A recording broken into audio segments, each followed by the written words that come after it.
Hey everyone, and welcome to my channel. Today we're going to be talking about how to change your time zone in Podio. Now, I know you might be thinking, why would I need to do that? Well, there are a few reasons. Maybe you're working with a team in a different time zone, or maybe you're just trying to get your tasks organized. Whatever the reason, it's important to have your time zone set correctly so that you can stay on top of things. So, let's get started. How to change your time zone in Podio. Log in to your Podio account.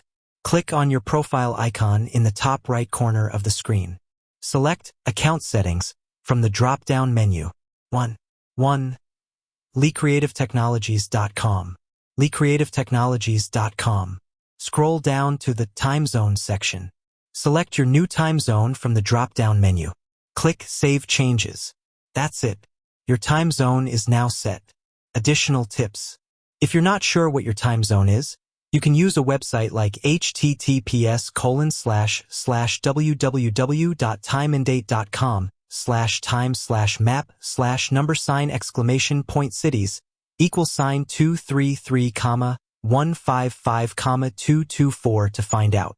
If you're working with a team in a different time zone, it's a good idea to set your Podio time zone to match their time zone.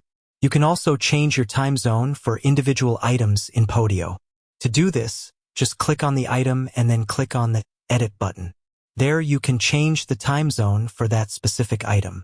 I hope this tutorial has helped you change your time zone in Podio. If you have any questions, please leave a comment below. And with that, I'll say thanks for watching, and I'll see you next time.